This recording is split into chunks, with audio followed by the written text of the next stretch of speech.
la 2056, donc, qui concerne les dépréciations et les provisions. Alors là, c'est très facile, très honnêtement. Il y a juste une information qu'il faut que je vous donne pour être sûr que vous ne soyez plus embêtés. Donc la 2056, les provisions. 3 catégories de provisions et de dépréciations. Les provisions réglementées comptent 14. Donc compte 14, ça veut dire que ce sont des provisions qui vont dans les capitaux propres. Et parmi les provisions réglementées, les plus importantes, fréquemment, c'est sur la ligne, vous voyez, amortissement dérogatoire. Vous vous souvenez, c'est le compte 145. D'accord ? Donc ça, c'est des provisions réglementées, compte 14, pas de souci. En dessous, vous avez les provisions pour risques et charges, ce sont les comptes 15. On est bien d'accord. Et en dessous, vous avez donc, vous voyez, provisions pour le passif. Et à l'actif, vous voyez, on parle de dépréciation. Et puis là, vous avez dépréciation sur IMO, sur stock, sur compte client, et autres dépréciations, sous-entendu, autres dépréciations sur actifs circulants, on est bien d'accord. Donc là, qu'est-ce que c'est? Ça correspond à quel compte? Les dépréciations. 29, 39, 49, 59. 29, dépréciation des immobilisations. 39, dépréciation des stocks. 49, dépréciation des créances. 59, dépréciation des VNP. Programme de première année, première semaine de cours. D'accord? Donc les provisions, ce sont les comptes 14, 15, 29, 39, 49, 59. On est tous d'accord? Très bien. Maintenant, il suffit de lire les colonnes. Montant au début de l'exercice. Le montant, le solde, on est bien tous d'accord, le solde obligatoirement créditeur ou nul des comptes 14, 15, 29, 39, 49, 59. Très bien. Aucun souci. Il y en a ou il n'y en a pas. Ensuite, augmentation, dotation de l'exercice. Augmentation de quoi? Augmentation, soit des provisions réglementées, soit des provisions pour risques et charges, soit des dépréciations. Ça correspond donc à quelle écriture? Et ça, vous allez l'écrire comme vous avez fait tout à l'heure pour les amortissements. Ça correspond à augmentation des dépréciations et des provisions. 681 ou 686 ou 687, on est tous d'accord, à 14, 15, 29, 39, 49, 59, tout simplement. Ah, d'accord. Donc, si je regarde dans cette colonne-là, le total de l'augmentation, ça me donne les autres 681, 686, 687 que je n'avais pas sur la 2055 qui concerne les amortissements. Donc, je peux retrouver maintenant la totalité des dotations aux amortissements, aux dépréciations et aux provisions, sans avoir le compte de résultat. Je sais le retrouver maintenant. D'accord?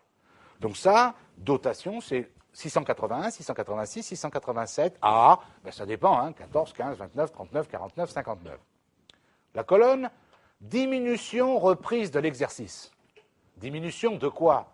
Diminution des dépréciations, des provisions réglementées, des provisions pour risques et charges. Et là, oui, là, c'est à ça que vous pensiez peut-être, et là, vous avez raison, parce que maintenant, oui, quand on reprend des provisions, des dépréciations, effectivement, on fait au débit 14, 15, 29, 39, 49, 59 à 781 ou 786 ou 787. Oui, oui, là, oui.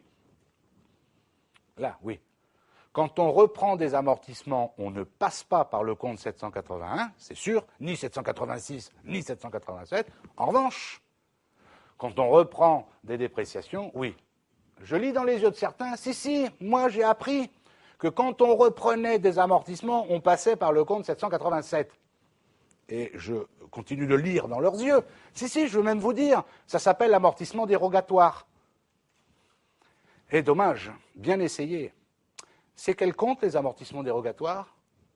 14, 145, provisions réglementées, pas des amortissements.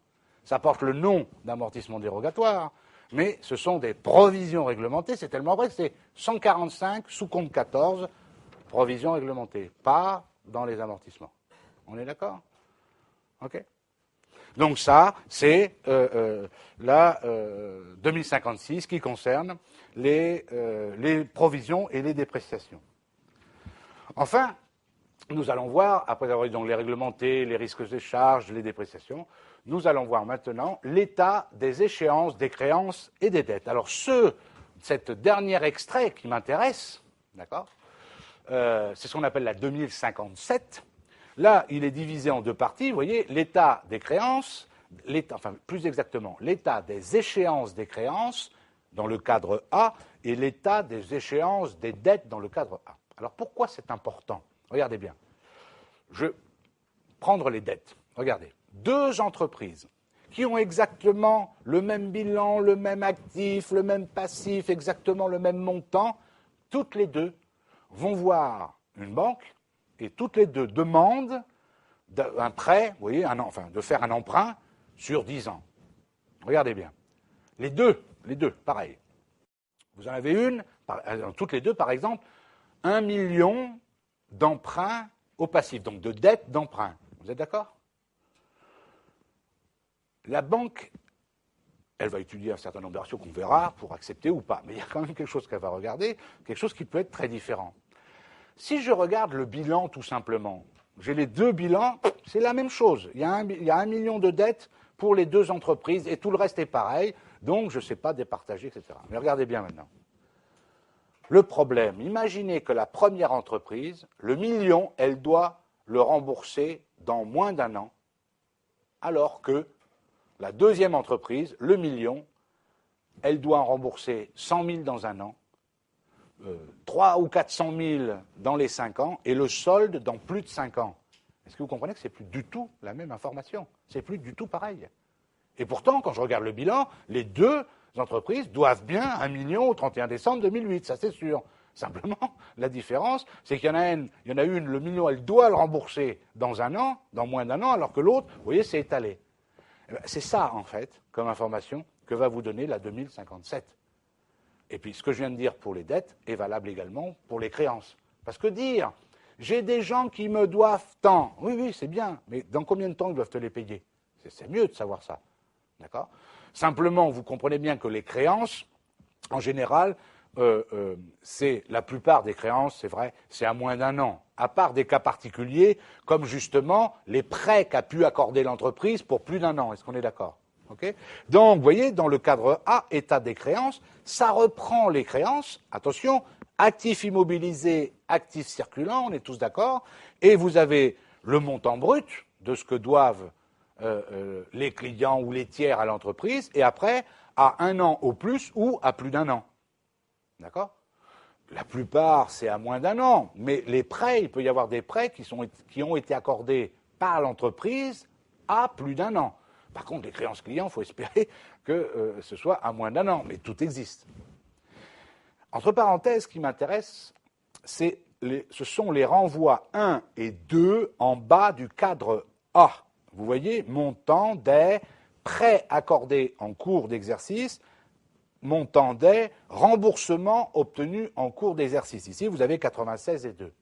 Ça, c'est deux informations. Là, celle-là. Vous en aurez besoin dans tous les tableaux de financement par la suite. Donc, il faut savoir que ça, j'irai les rechercher plus tard. Maintenant, dans le cadre D, j'allais dire enfin, dans le cadre D, vous avez compris maintenant, c'est l'état des dettes. Donc, ça donne le détail des dettes, les emprunts, puis les dettes fournisseurs, sociales, fiscales, etc., etc. Simplement, là, vous voyez que c'est séparé en... Alors, le montant brut, bien sûr, puis ensuite, à moins d'1 an, entre 1 an et 5 ans, et à plus de 5 ans. D'accord? Ça nous permettra de faire une analyse financière plus fine. Et enfin, dans les renvois, là, renvoi 1, vous les voyez, les renvois 1, et ça, j'en aurai besoin aussi dans tous les tableaux de financement. Emprunt souscrit au cours de l'exercice, emprunt remboursé au cours de l'exercice. Donc, ces informations, j'en aurai besoin tout le temps. Donc, voilà ce que je voulais vous dire concernant la liasse fiscale dont nous allons parler pendant plusieurs semaines, tellement c'est important, puisque toutes les informations que nous allons traiter viennent de la liasse fiscale. Alors, il y aura quelquefois, bien sûr, des informations complémentaires hors liasse fiscale, mais ça, vous allez travailler dessus pendant des mois. Donc, ça veut dire qu'il faut ne pas perdre de temps à comprendre comment c'est constitué et quelles sont les informations qu'on peut aller chercher. D'accord ?